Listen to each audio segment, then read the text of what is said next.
So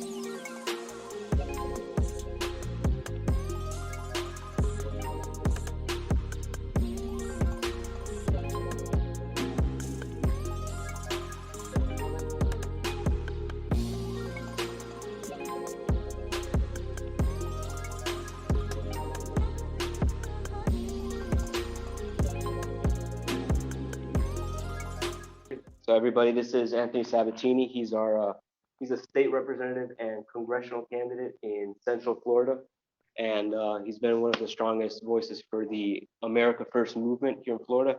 So we're very excited to talk to him. And also, I just wanted to mention that we're doing this in collaboration with a group called College Republicans Patriot Coalition. So that's what TJ right there is a part of.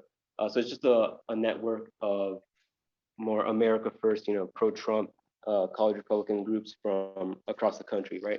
So we're very excited to hear from him. So I'll just let you, Mr. Sabatini, I'll just let you go ahead and tell us about yourself and your campaign. Well, hey, I appreciate you guys having me on. It's great that you guys reached out. I never say no to speaking to folks unless there's a major conflict, and obviously I'm happy that you guys invited me. Let me see. I have the chat room open. Is there like a chat room on this where you guys can send me questions if you want? I'll talk for a few minutes, but if you have questions, feel free to just send them because I'm happy to just talk to you about things that are happening and the issues and whatnot. A little about myself. I'm a state representative in District 32, Central Florida. Most people consider me the most conservative elected official in Florida. Based on my voting record, I definitely am the most traditionally defined conservative person, but in many ways, I'm the least conservative because I'm the most dissatisfied with where our country's at right now. And, just playing defense and trying to stop liberal ideas isn't good enough. I think we need to go on offense and actually try to beat the left and then destroy the leftist institutions that are destroying our country. So in that sense, I'm not really traditionally conservative because conserving isn't good enough and it's not working and it hasn't worked for a long time. So, I'm very America First. What does that mean? America First means what's good for the country. What's the country? It's a bunch of people who is the dominant group, the middle class, or at least it should be. So when you say America First, you're talking about benefiting and putting the middle class and most of the people in the country first. Doing things that benefit the actual majority of the people. And neither party does that right now. The Democrat Party is the party of the extremely wealthy and the extremely poor. And the Republican Party is the party of wealthy, maybe a little bit upper middle class, and then generally globalist elites. Almost nobody is helping the middle class. Nobody gets screwed harder and has had their livelihoods destroyed more in the last 50 years than the bulk of middle America and the middle class. So for me, America First means stopping the systematic destruction of the middle class. So whatever the policy is, it comes back to that fundamental question. Trade, we need trade that benefits the middle class. War, foreign policy, what foreign policy decisions benefit the middle class? None of the decisions we made in the last 20 years, arguably none of the decisions we made in the last 50 years have benefited the middle class. They might have benefited the extremely wealthy globalist capitalist elite that habitates here, but doesn't actually care about the country. And it, of course, doesn't help the working people either. That's war, that's trade, immigration. What does rampant immigration do? It hires the price of goods, housing, keeps wages really low. So who's that help? Extremely large monopolistic corporations that benefit from cheap labor, but it doesn't actually help the middle class. In fact, it ruins the middle class because it destroys the culture from which they live and enjoy their freedoms. And so the country's getting more liberal because of mass immigration. So all the policies have the same thing in common, which is stopping the systematic destruction of the middle class, which the Republican Party has utterly failed to do. So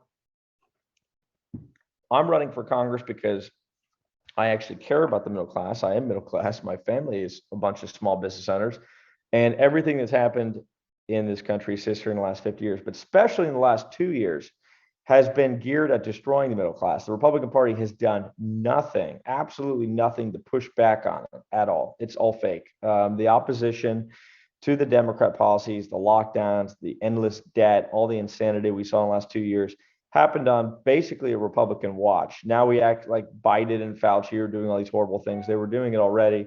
The Dems were doing it. The Republicans were doing it. Fauci was doing it just on Republican watch. So, we were very not America first during the last 2 years because we definitely were not fighting against the COVID tyranny whose sole purpose was to destroy the middle class with lockdowns, insane mandates, fines, and just harassing people. And then also, of course, heightening government debt, spending, taxes for a so-called emergency scamdemic that hurt them. So that's why I'm running. And, I think that we need people who are going to basically stand up, not just to the left, but to the Rhino establishment within the Republican Party. And most Republicans just lack the balls to do that. Most of them are just total losers. They're really weak. They don't actually care about fighting. They're really there just to benefit themselves, and they have no vision or values. And you just see that again and again and again. That's why all these really important issues just get skirted by the Republican Party. Like right now in Florida, we have the ability to just come together and ban all the mask and vaccine mandates. We could have did 6 months ago. We could have did a year ago. Of course, the Republican Party still has done nothing. The big liberal counties like Orange County and Palm Beach County still have mask mandates. All these woke companies that hate their own employees are now treating them like cattle, telling them they have to be vaccinated or to get fired. Republicans are ignoring this too. We passed massive gun control in the state of Florida. There's been no movement on guns or any other liberty guaranteed by the Bill of Rights in the last couple of years. So we have basically a fake opposition party of just useless, empty suits that call themselves Republicans. And so our goal needs to be to systematically remove these rhinos from the party and replace them with aggressive Republicans who understand how to fight the narrative, go on offense, and win against the left, and actually start enhancing America First policies and constitutional conservative policies, which just is not happening whatsoever right now in Florida. So that's a really brief 5-minute kind of overview of what I think about, what America First means, why I'm running for Congress, what I think a Republican needs to be. Republicans need to learn how to use power. Republicans don't know how to use power. They get in office and then they literally do nothing. Like right now in Florida, they should be cracking down on the role of government and actually trying to exacerbate more free market solutions. So like we should be at 100% voucher schools for high school. Every parent should basically get a ticket and they can send their kid wherever they want. We don't have anything close to that in Florida. Hillsdale College, super conservative college that unfortunately has to be has to be paid for through private donations. The state of Florida should shut down this liberal cesspool New College or one of these other horrible leftist Marxist campuses and build a Hillsdale College in the state of Florida. We should have a very conservative, Western civilization focused, America First themed college in the state of Florida on taxpayer funds. And it should be 50% less tuition than everything else like FAU, UF, et cetera. So that's the imaginative, offensive, proactive thinking the Republicans need, but severely and sorely lack right now. In fact, they don't even know what to do when I say stuff like we should ban woke corporate mandates, ban CRT in private settings. Like they're just talking about banning it in schools. It should be banned in the corporate boardrooms. It should be banned in HR departments and private companies. And we should be subsidizing a extremely conservative Western civilization focused college in the state. Republicans are just useless, dull idiots who don't know any of these concepts and do nothing about it. So hopefully that's a good overview of what I think. You guys feel free to just text any questions you have or, type in there anything on the state or federal level that you're interested in, or I can just talk more if you want me to talk more about what I think. Sure, I think that was a pretty good overview of what the America First movement really stands for. As far as the Republican Party, why do you think that so many Republicans refuse to use their power when they get elected? Well, it's really well, actually, let me kind of back up. So I would say it's two reasons, but first you got to first think about who you're talking about. So when people say, Republicans, generally it's not a homogenous group. The Republicans, there's almost nothing you can say about the elected Republicans. It's generally true of all of them. There is a huge middle, but they're really two wings. You have like your kind of old school, more liberal, useless Republicans who just don't understand the issues facing the country today and are not even conservative on like traditional things like taxes, regulations. That's like Mitch McConnell. Then you get like the farther wing on the right, the America First wing, people like myself, Paul Gosar, Marjorie Taylor Greene, Matt Gaetz, who understand the bigger existential threats to our country, and they're trying to face them down. They're more intangible things like critical race theory, like COVID Fauci, psychotic tyranny, draining the swamp, like the key slogans of draining the swamp and fighting the deep state. Some people might say they're corny slogans, but if you stop and think about what they mean, it means fighting administrative state, administrative law, the idea of centralized government out of the control of Congress and the people. That's a major issue that we need to be fighting on. Most Republicans aren't thinking about it. But between like your Mitch McConnells and like me and Gates and these guys, in the middle, you have Republicans who are just generally in the middle, and they might be with us on one issue, they might be with Mitch on another, and generally they're just not doing anything except for just going along to get along. So to answer your question, what's keeping them from fighting? Why won't they fight? What are they doing wrong? It's two things. First, they don't understand the idea of going on offense. The entire idea of conservatism, right, was supposed to be the essence of the Republican Party on its best day, is a defensive mindset: conserve, defend, stop things from moving. That made a lot of sense in the 1950s. America was a pretty good place. We had a couple serious issues we fixed, but generally things were really good. So you wanted to conserve that goodness and make sure it wasn't going in a negative direction. Well, that's just no longer the case anymore. We're in a really bad spot as conservatives, and the mainstream public sphere and institutions of our country are lost and hostile towards patriotism, Christianity, objective truth, the idea of family or gender or borders or rule of law. None of the concepts we believe in are being advantaged by the institutions in power right now. So defense and conservatism shouldn't be the mindset anymore. It should be offense. It should be fighting back. It should be constructing better citizens and winning back the institutions and beating the left, deinstitutionalizing the left. So first, I would say they don't even understand the fundamental concept. They're incapable of knowing how to use power. They don't know how to do it because they're told that conservative or good Republican values just means being against things. So like when the left says, we're here to defend the police, the Republican answer, which is a dumb answer, is simply, well, we're against that. Okay, that's great. I'm against it too. We're all against it. But you need to go further and come up with a constructive answer to stop what they're doing. For example, you should be finding out why this insane, pernicious attitude of hostility and hatred of law enforcement exists, and then cut off its source, right? It's coming out of the universities. The left is growing out of local governments and universities in our states and woke corporations. Well, why not try to beat them? Why not try to regulate or destabilize or hurt those institutions that are trying to destroy the country? Why is it just, no, we're against defunding the police? That's not good enough. It's just, they don't understand it. So first they need to understand it. But I would say even the ones who understand it, very few do, but those who do, most of them simply lack the courage. This is a very old-fashioned answer, but it's a very accurate one. They just lack the courage to do the right thing. It's hard to do the right thing. It's very hard to stand to the left. The media will drag your name through the mud. They'll do hit pieces on you every single day. The special interests will hate you. The lobbyists will hate you. Your colleagues will hate you, because if you run to the right of a Republican, you expose them and they start to hate you. Like with me, a lot of the Republicans in office, the base loves me. The voting people love me. But the elected Republicans don't like me, because when you're more conservative than other Republicans, what happens, all their constituents say, hey, how come you're not doing X, Y, or Z? We see this other guy is, how come you're not? So then they get really mad at you. So long story short, there's a lot of pressure on you not to be an agent of change, and not for you to try to fight the America First fight and fight for constitutional conservatism. So there's all this pressure. They just lack the courage. So either they're just too dumb and unaware, or they lack the courage. Just generally the two most common answers.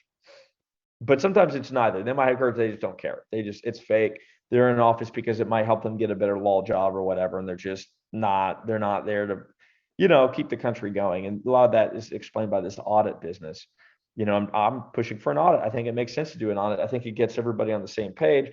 It gives us a lot of knowledge into the election system, make sure we know if there was fraud and where it came from, what happened. If there's no fraud, then people feel better. But the Republicans are against it. Why? Because they just don't care. For them, it's about, they're just here to kind of benefit themselves, and they don't care about the long-term health of the election system. That's not something that interests them.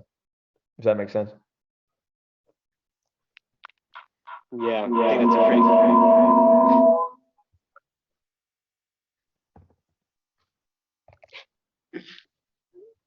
Any other questions? Yeah, that was a great answer. And just building off of that, you were news recently for calling out the Republican Speaker of the House here in Florida, Chris Sprowls. So for those of us that are here that aren't familiar, could you just explain that situation? And you always hear about free state of Florida. But what exactly are Republicans in our state Yeah, legislature doing the free state of to Florida thing's like a here? myth. It's a cool slogan because like some of these states acted so nuts that it's like it made us look really good. But if you actually look, we weren't even really in the top three for anti-COVID nonsense. We allowed school mask mandates all the way up into this week. In fact, some counties still have them. Our lockdown ended after three other states ended theirs. South Dakota was first. The governor never actually stopped the local governments from going nuts. So you had these local governments going crazy on mask mandates and now vaccine mandates. That never ended. You had extended lockdowns in Broward, Palm Beach, and Miami, as you remember from being down there. So like there wasn't really a unanimous lockdown. The bars, the alcoholic bars, didn't open until the first week of September. So it's really just like a big myth and like makes people feel good. And like what you'll find in politics is people love slogans. So if it's like a cool slogan like Free State Florida, they'll just stick with it, even though it's not true. Um, to get into leadership, to be like in charge of the legislature, generally you're dabbling with a lot of money, a lot of special interests. So the Speaker of the House of Florida, it might not surprise you, is a very liberal Republican. I mean, I could describe him as liberal. Some would say he's a moderate or a centrist, but really he's a liberal because at the end of the day, if the country's getting more liberal and you're not doing anything, then you're a liberal too because you're complacent at it. You're not using power to counter it in a significant way. So he's a liberal. And basically, he's against ending the mask mandates. He had a mask mandate in the Capitol all the way through the spring semester, and I was the only lawmaker in the entire Capitol that refused to wear a mask. Everybody else, like mindless sheep, were wearing masks the whole time. So that's the kind of nonsense you see. His number one priority in the House this year was fighting climate change. I mean, this is a guy who's best friends with Jeb Bush. He's a mentee of Jeb Bush, doesn't like the president. Of course, he has to say nice things about Trump publicly or he'll get in trouble, but secretly hates the president, hates President Trump, and just, very to the left. And also he wrote the Parkland law, the biggest gun control law in the history of the state of Florida. So not a conservative, barely even tries to pretend to be a conservative and just does a lot of weird stuff. Did $1 billion tax increase this year, $10 billion increase in the state budget, which I voted against. So just, kind of a useless empty suit. A lot of Republicans like that in Tallahassee, unfortunately.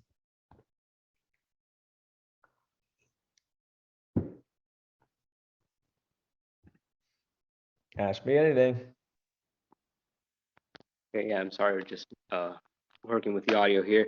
So yeah, it's just outrageous that the Republican Party here in Florida, a lot of them are just useless. They don't do anything, even though they're in power. So I think it's great that you're calling out leadership, for being spineless and not doing anything.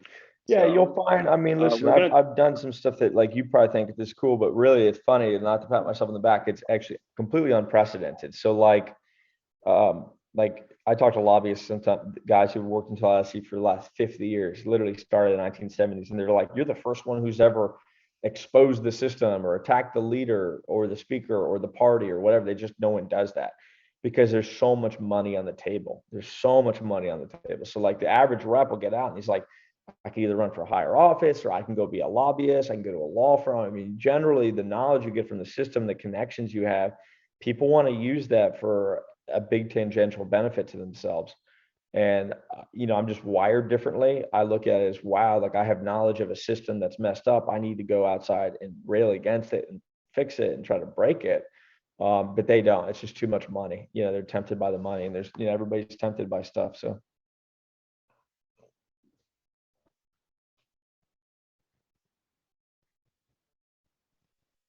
okay, so now we're gonna take some questions.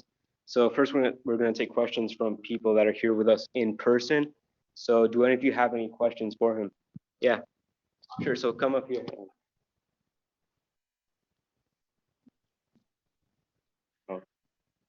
Hi, my name's Lily. I was just curious to know your take on the numerous Republicans that had signed the red flag bill. I just want to hear your opinion on that. Yeah, so that's what I was mentioning a few minutes ago. So the Republicans, well, actually, hold on, let's go back. So there's red flag laws, red flag bill. It's actually the NDAA, it's the National Defense Authorization Act, which is a federal law. They're trying to create red flag laws for the military. So that way you can strip away the military's right to just have a gun. Like they don't, basically you'll go to the military and you have no rights as a citizen, which is crazy. That's what they want. But in Florida, they passed red flag laws 3 years ago. So there's red flag laws already in the state of Florida. And the Republican Speaker of the House, Chris Sprowls, and a lot of these other Republicans actually were the ones who wrote those laws and created them. So it's horrible. You got fake Republicans in the state legislature, and you got some bad Republicans at the federal level. There's some people who signed that law and wrote that, signed on the law who I really like and respect. So I don't mean disrespect them because I think they're great people. But the truth is I would never have voted for it. I would have been half of the Republicans who voted against it because it's just bad. If there's something really bad in the law, I don't care how many good things are in it. You just can't. I'm not here to vote for bad laws, period. So it's just it's a bad law. It's got a lot of garbage in there, stupid things, and they shouldn't have voted for it. But what you'll find is the Republicans get pressure to do things. Like some of the Republicans in there, the reason they voted for that is because they had some appropriation project of a lobbyist or a district that is in the defense spending bill that they're like trying to protect. So they signed on to the bill and voted for it, even though it's bad because they had this little like nugget in there that helps them and they like. So it's just them choosing special interests and personal benefit over the Constitution. It happens all the time. It's sad.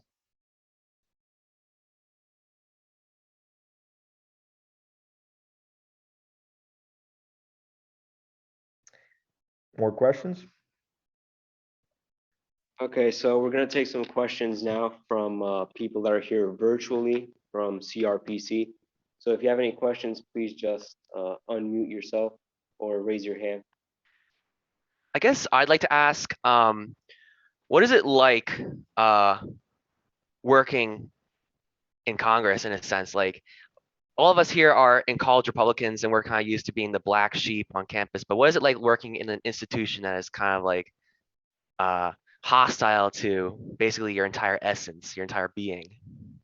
What do you mean? The whole thing? Like everybody? It's not that. I mean, there's still good people in there. They're just real quiet about it. Is that your question? Say it again. I just want to get like a general sense of like what is it like the aura that when you walk in, is it like, oh man, is like how many people are genuine people and how many are like blatantly corrupt and how many are like evil? I'll put it this way. So like right when I got in, it's right when I became friends with Matt Gaetz, who's in Congress. So I'm in the House, he's in Congress. And we're pretty similar. I'd say I'm a little more traditionally conservative than him, definitely a little more aggressive, but we're both pretty similar compared to some of these rhinos. And when I met him, he said to me, I'm the most hated person in Washington, D.C. amongst the Republicans. I'm like, that's impossible. How's that true? And he's like, what you'll find is like, as soon as you are an independent person, like a free agent, like an irrational actor, just kind of do your own thing, you're not determined, you're controlled, they do truly hate you because they know that you can do anything, think anything, and you're willing to expose them. Like, it just voting no on one bill, it'll be like 120 people voting on the bill. It'll be like 119 to 1. If you're just the only one that votes no, what happens is the media, people, constituents, everyone looks and they go, why did he vote no? And they start looking and then they're like, oh my God, it is a bad bill. I can't believe so. They all voted for it. And so you basically blow everyone's cover. So to answer your question, you got a lot of Republicans that truly hate you for being there because you're exposing them for being moderates or liberals. They're really mad. And then you have another big group that doesn't really like you, but they're not mad at you because they don't really care. They're just like, okay, whatever. If you think I'm moderate, fine, being moderate. And then you'll have your core group. So like Gaetz has like 10 people who really like him, like Thomas Massey, Paul Gosar, et cetera, who are big fans of him. And then I'm the same way. I mean, I have actually, I live with 5 other reps. So it's like, there's like 5 or 10 reps that are like my buddies. They don't always want to stick their neck out, but they like what I'm doing. And then you just have this huge middle people who don't really like him, but they're not mad. And then you get the ones who are really mad that they're exposed because they were the kind of people that once they got into politics, they told everyone, oh, I'm a big reformer, fighter, conservative champion, blah, blah, blah. And it's like, once you're standing next to somebody who is, and you're not, it's kind of embarrassing. So they're just mad. But here's the thing. A lot of politicians will tell you when you get in office, I didn't come up here to meet friends. I came up here to, fight for the Constitution, all this. It's actually really a lot. They're really there to meet friends, meet connections, business connections, relationships, things they can cash in on and just get into the network. I quite literally mean it when I say I never came to meet friends. So I have a lot of friends, right? Like I have a lot of supporters. I don't need any in Tallahassee. It's not my interest. I'm not there to like meet more friends and connections or whatever. I'm there just to to vote the right way and to be conservative and to do the right thing and stand up for the state and the country and beat the left, which is a sick group of people. So, yeah, it didn't bother me at all, but I think other Republicans, it really bothers them. It does, because they'll walk down the hallway and it's like, here's the other Republican that doesn't like you. And they're like, oh, I don't want to be unliked. That's actually one of the reasons why people cave. Everyone's like, why did he cave on that bill and vote with the liberals or the party when it was the wrong bill? It's because the pressure and hatred that like they know that they're going to feel, they just don't want to feel. It's like almost like high school again. I'm 32, but like sometimes when I'm in the Capitol, it feels like you're back in like middle school or high school. Like you can't sit at my lunch table. I mean, really, it's that petty. You guys are probably laughing, but it's true. Like that's how petty it can be in this place. It's just weird. It doesn't bother me, but it bothers some of these people.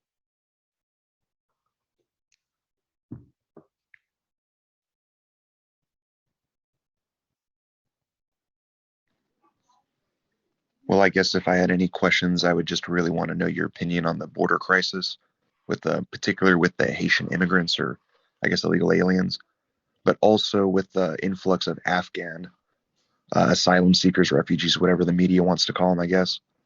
And just how do you think that will impact America in the future? Well, we don't need any refugees, any immigrants, legal or illegal right now, because we have too much immigration as it stands, 1.2 million people a year, and we also have too much illegal immigration. So you need to cut them both down. So I wouldn't take any Afghan refugees. I mean, I'm happy to try to have our country help resettle them in other places, other countries, other allies.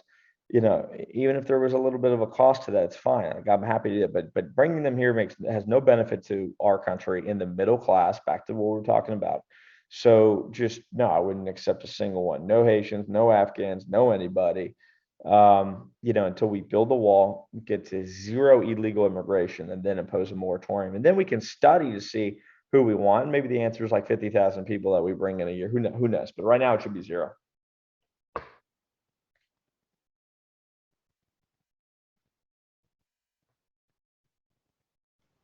I guess just as a follow-up on what you said earlier about the liberals in Congress being a very unusual group of people, what's like the most nonsensical, cringe, like thing you've ever heard the Democrats say in Congress that you just left you dumbstruck? Well, I'm not in Congress. I'm in the state house. I'm running for federal Congress, but I'm in the state house. Did you think I was in Congress? Is that what you mean? Well, that's why I meant. I misspoke. My apologies. Okay, just making sure you know. I was like, yeah, I mean, I could talk to you about AOC and these nut jobs in Congress, but I'm not actually in Congress. I'm running for Congress. In the state house, the most insane thing I've ever seen was from a complete nut job, radical leftist, mentally unstable, just radical left socialist, angry, anti-American person named. Her name is Anna Eskamani, and she would not say the word mother. She continuously used the word birthing person. So they were talking about an abortion bill, and there was obviously two sides of the debate. But when she was debating against the bill, she wouldn't say mother, like, well, the mother's gonna get, the mother's injured, or mother this, mother short. She kept saying birthing person, and I just thought, what a psychopath, and what a ideologue that has learned this sick ideology that like you can't even refer to gender, like they don't believe in gender. Which, once again, I mean, if I had my way, I'd pass a law saying any business in the state that trains their employees to try to restrict their language concerning gender, that should be illegal. Like a company telling someone, we'll hire you, but you're not allowed. Like I know an airline pilot that Delta that can't say ladies and gentlemen, you have to say people or some shit. That should be illegal. They should just ban that, because it's a attack on their freedom of speech. So anyways, just sick. I guess on that note as well, like, do you still feel like there is like, how popular is it among the right and right-wing politicians to impose um, rules instead of just defending against new rules from the left? Like, I feel like there is still, in a sense, a libertarian aura in a lot of the Republican Party, and to what extent is that starting to become a race where people are willing to say, let's make a law specifically against left instead of just defending against leftist laws against us? Yeah, so yeah, I mean, it's very simple. Like we are talking about earlier, Republicans just don't know how to use power. I mean, they're generally brain dead. Like if you're like, hey, pass a law to do this, like let's defund the cultural studies Marxist studies, identity politics stuff at UF and FAU in these colleges. Let's go to FAU, and if they have like an institute for like, that has some explicit anti-white, anti-West, anti-American thing, let's cut it down or ban it or fire those professors. The Republicans just wouldn't know what to do. They'd be like, what do you mean? Like, why would we do that? Like, let everyone just live their life. Like, we just don't want, I don't know. They don't know how to use power. So you got to make them use power.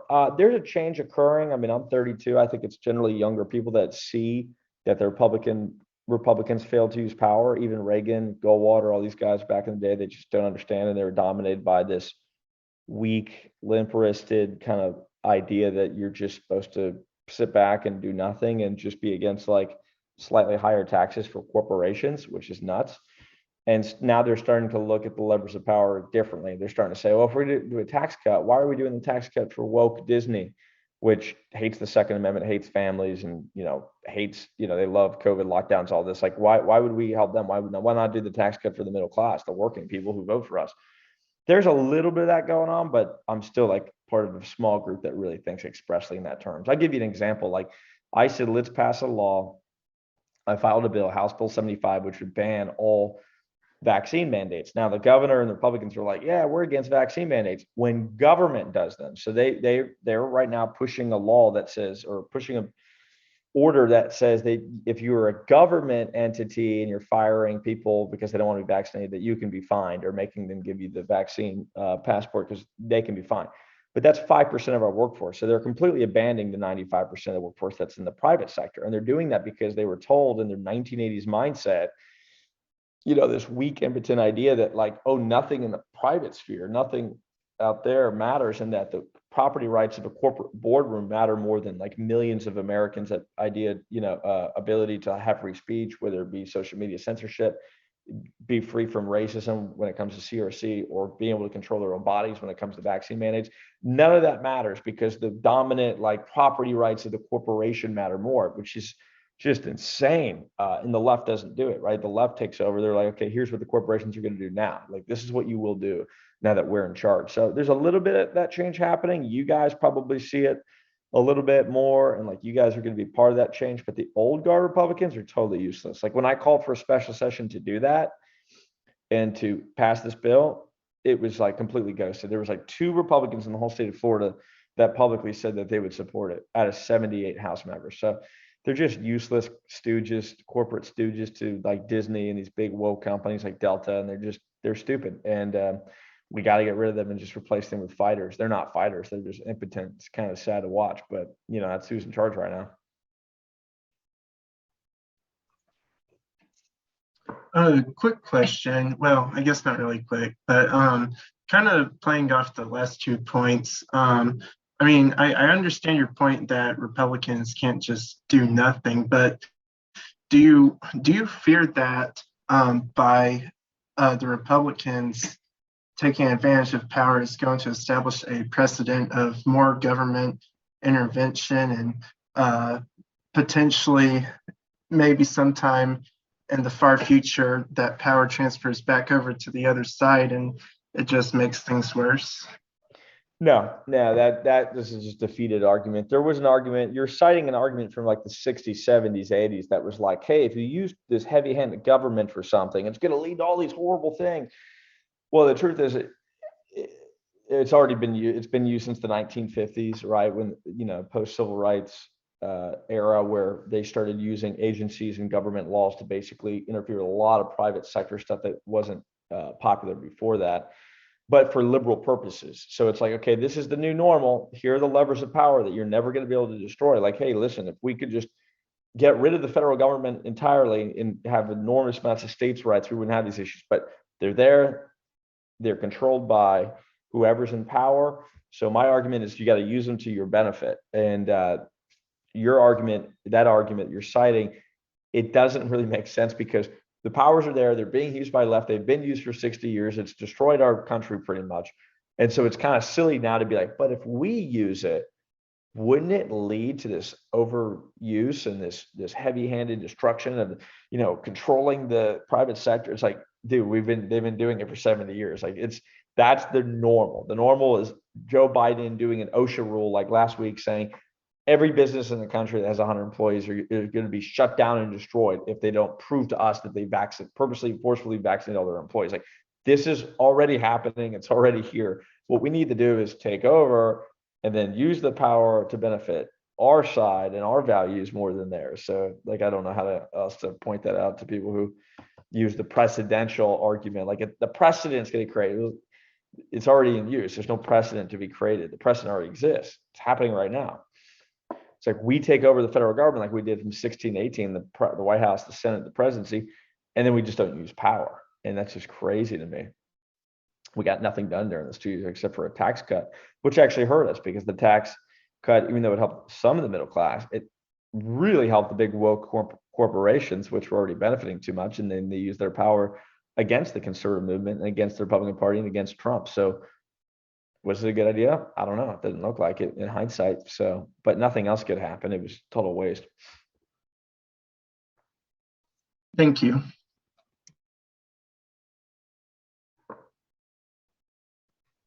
Okay, and we just had one last question for you, Sure.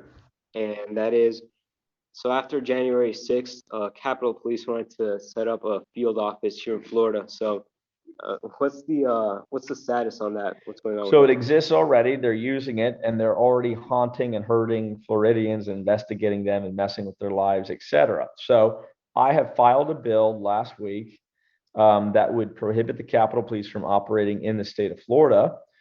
And unfortunately, the Republican leadership, which is full of a bunch of moderates and spineless people who don't want to get caught up in the controversy of January 6th, which, as we know, we learned last week with on the front page of the New York Times on Friday that the FBI helped lead.